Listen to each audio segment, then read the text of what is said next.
KDX-3 배치 LR급을 위한 신기술들이 속속 공개되면서 우리 주변국인 중국과 일본이 경막하고 있습니다. 그동안 당연히 한국은 자신들보다 훨씬 못 미치는 해군력을 보유할 것이라 생각했는데 최근 돌아가는 모양새가 그렇지 않기 때문입니다. 그런데 여기에 더해 한국의 KDX-3 배치 11급은 자신들이 생각했던 미상의 전투력으로 개발된다고 하자 놀라움을 금치 못하고 있는 것입니다. 그런데 이 기술이 가히 충격적이라고 밖에 설명이 안 됩니다.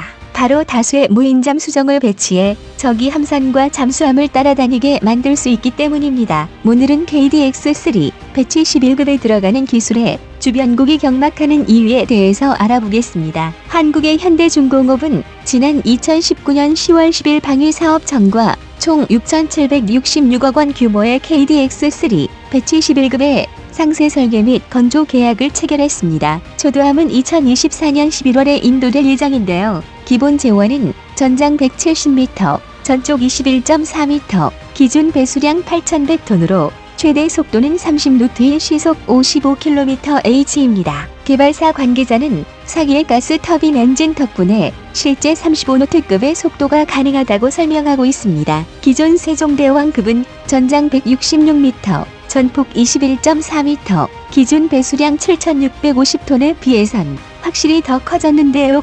KDX-3 배치 2억 커진 이유는 새로운 첨단 무기체계가 장착되기 때문입니다. 그 첨단 무기체계는 바로 한국형 통합음탐기가 장착되는데요. 그래서 KDX-3 배치 11급은 겉만 KDX-3급이지 내부적으론 KD-3급과 완전히 다른 함정미라고 말할 수 있을 정도로 크게 달라졌습니다. 특히 그동안 미국 의존도가 높았던 전투지휘 체계 교체가 가장 큰 변화입니다. 우선 대공 전투지휘 체계가 이지스 베이스라인 9로 교체됩니다. 또 탄도미사일 요격 체계를 관제하기 위해 SM-3와 SM-6 운용 능력을 확보하게 됩니다. 또 대잠전 체계는 완전히 한국형으로 교체되는데 미기술이 상상을 초월하는 기술이 들어간다는데 남다른 의미를 갖습니다. 이를 위해 세종대왕급보다 2배나 커진 대형 함수소나 MFTA형 선형 예의소나 견인식 저주파 능동소나로 구성된 한국형 통합음탐기 체계가 최초로 탑재됩니다. 새로운 대형 함수소나는 강력한 해저면 반사파 탐지 능력을 갖추고 있습니다. 이 때문에 수 킬로미터 밖에서 적 잠수함이 잠만경을 내놓으면 바로 탐지할 정도로 강력한 성능을 자랑합니다. 또한 그동안 운용이 번거로웠던 대형 견인식 저주파 능동소나 없이도 100km 미상의 범위를 능동적으로 탐색할 수 있습니다. 그리고 국방과학연구소가 개발한 견인식 저주파 소나는 100km 미상의 거리에서 음향 흡수 고무 코팅을 적용한 최신 잠수함을 탐지할 수 있습니다. 동해에 복잡한 수온층을 투과할 수 있는 우수한 능력도 자랑합니다. 그야말로 하드웨어의 규모와 성능은 세계 최강급이라고 평가받는 이유입니다. 반면 기존의 세종대왕급은 미국 로키드 마틴사가 공급한 미지스 전투체계 미외에 노르웨이 콩스베르크 콩즈버그사가 개발해 프리초프 난생급 이지스 호위함에 장착한 MSI 2005F 대잠전 체계를 장착하고 있습니다. 미 때문에 그동안 한국이 마음대로 전투체계 개량을 하지 못하는 어려움이 있었습니다. 그런데 한국이 새롭게 개발하는 전투함들은 한국의 전투지휘 체계를 비롯해 다수의 한국 기술이 투입된 전투함으로 개발될 예정입니다. 이번 KDX-3 배치 11급에 적용되는 기술은 한국의 첨단 기술의 집약체라고 할 수 있는데요. 그중 한국형 통합음탐기는 기존 소나 체계와 비교해 처리하는 데이터 용량이 M바이트 단위이기 때문입니다. 기존 모델들은 수십 K바이트로 그 처리량부터 비교가 불가합니다.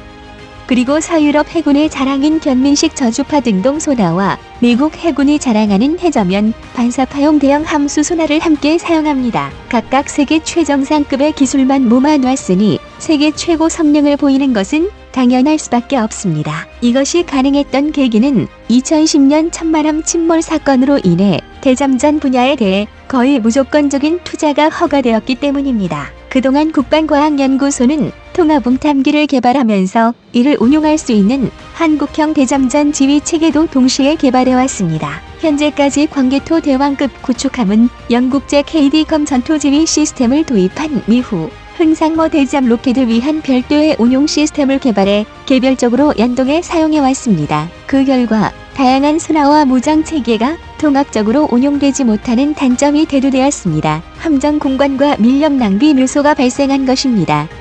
특히나 복잡한 대잠전 전투 상황에서 현재의 해군 전투 체계는 각각 독립된 콘솔을 운용하는 운용자들이 입으로 상황을 전파해야 합니다.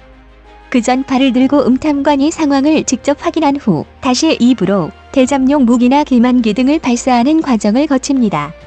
당연히 대응 속도가 늦어지고 지시와 정보 제공에 혼란이 발생할 확률이 높아집니다. 하지만 KDX3 배치 11급은 이러한 문제를 개선하기 위해 대잠용 소나 지휘 통제, 무장 통제 체체를 하나의 시스템으로 통합한 한국형 통합음탐기 체계를 장착하려는 것입니다. 한국형 통합음탐기는 전체적으로 미국 해군 이지스함에 장착된 ANSQQ-89 대잠 전투 체계와 동일한 미와 더불어 미국산보다 후기형 모델이라서 미국 해군에는 없는 견인식 저주파 능동 소나가 추가되어 하드웨어 성능도 미국제를 훌쩍 넘어섰습니다. 한국 해군이 현재 사용 중인 수상함의 경우 대잠전 분야에만 2에서 3명의 당직 인원이 30 필요합니다. 이는 탐지 체계가 분리되어 효과적인 운용이 불가능하기 때문인데요. 미와 비교해 한국형 대잠전 지휘 체계는 1명의 당직 인원만으로도 대잠 정보 처리, 대잠용 무장 발사, 적충월의 회피를 위한 기만 체계 운용이 가능해집니다. 또한 데이터 처리 속도와 용량은 현재의 100배 이상에 달합니다. 또한 대공 전투 체계인 이지스함과 표적 정보와 전투 정보를 공유할 수도 있습니다. 미 말은 지금의 한국은 대잠전 끝판왕을 만들고 있다는 것입니다. 한국국방기술품질원은 2011년에 이미 자율무민 잠수정을 미용한 멀티스택틱 대잠전 체계 개발 동향미라는 보고서를 통해 미래 대잠전 체계의 대변혁을 감지하고 있었습니다. 멀티스택틱은 수중 해양 환경에서 다수의 음향 센서들로 구성된 다중 노드 소나 시스템을 의미합니다. 군사 전문가들은 현대전에서 가장 두려운 무기 체계의 하나로 잠수함을 꼽습니다. 그 이유는 바로 은밀성 때문인데요. 수중에서는 공중이나 육상과 달리 표적의 탐지가 월등히 어렵습니다. 표적을 탐지하기 위한 수단인 레이더는 전자파를 발생시켜 반사되어 모는 전파를 분석함으로써 표적의 존재 유무를 확인합니다. 그러나 수중에서는 거리가 멀어질수록 파장이 짧은 전자기파는 쉽게 산란되어 버리는데요. 따라서 수중에서는 표적을 탐지하기 위한 수단으로 음파를 사용하게 됩니다. 그래서 음파에 의해 수중 표적의 방위 및 거리를 알아내는 음향 탐지 장비인 소나를 사용하는 것입니다. 소나는 함정, 항공기, 잠수함 등 다양한 플랫폼에서 운용 중입니다.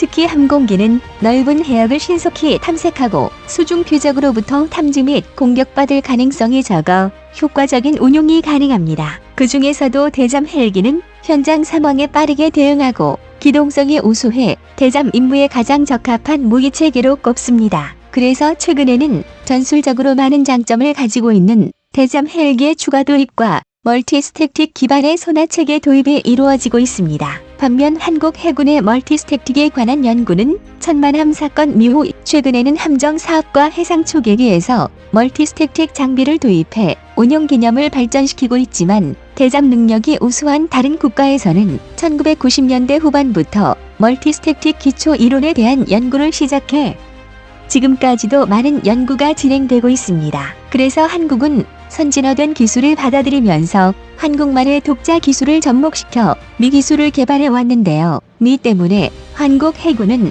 함정과 해상 초계기 그리고 대잠 헬기의 멀티스택틱 능 수동 센서를 활용하는 방만을 모색하기 시작합니다. 한국 해군의 한국형 대잠전 지휘 체계는 대잠 전용 무인 잠수점 ASWUV 개발을 포함하고 있습니다. 국방과학연구소가 대잠 전용 무인 잠수점 개발을 맡아 진행하고 있는데 현재 시제품 개발이 완료되어 시험 운용 중에 있습니다. 현재 개발한 무인 잠수점 시제품은 대용량 연료 전지로부터 전력을 공급받습니다. 당면이 수중 표적을 탐지 추적할 수 있는 고성능 능동 수동 소나를 탑재하고 있는데요. 무인잠 수정은 수상의 무인잠 수정과 수중 통신을 통해 전술 정보를 송신할 수 있는 기능을 보유하고 있습니다. 이는 체계 운용 시 다수의 무인수 함정과 무인잠 수정이 협력하여 대잠전을 수행할 수 있도록 해줍니다. 이 기능이 바로 전반적인 대잠전 능력을 획기적으로 향상시켜주는 핵심 기능입니다.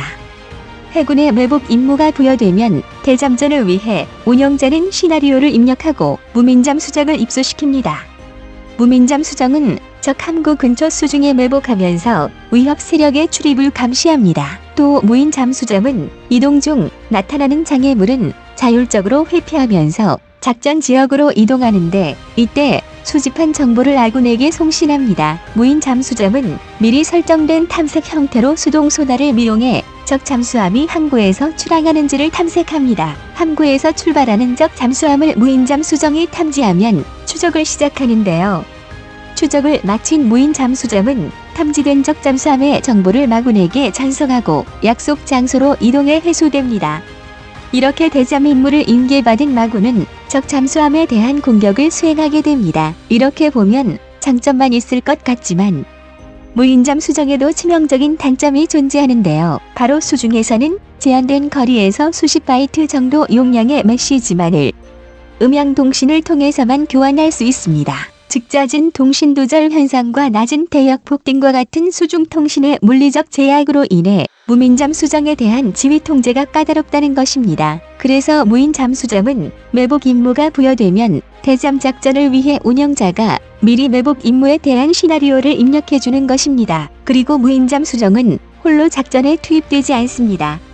최소 3대 미상의 무인 잠수정과 대형 정찰 AUV가 함께 임무에 투입됩니다. 대형 정찰 AUV는 무인 잠수정에 약 1에서 2km 정도까지 접근하며 10kHz 이상의 주파수로 자료를 송신하면 수신된 I 자료를 취합해 지휘 통제소로 중계합니다. 이 때문에 주변국에서 한국의 KDX-3 배치 2형의 두려움을 느끼는 것입니다. 앞으로 개발되는 한국의 KDX-3 배치 2형을 이용해 다수의 무인 잠수정을 활용한다면 지금보다는 더욱 출출한 대잠전 임무를 수행할 수 있는 것은 분명한데요.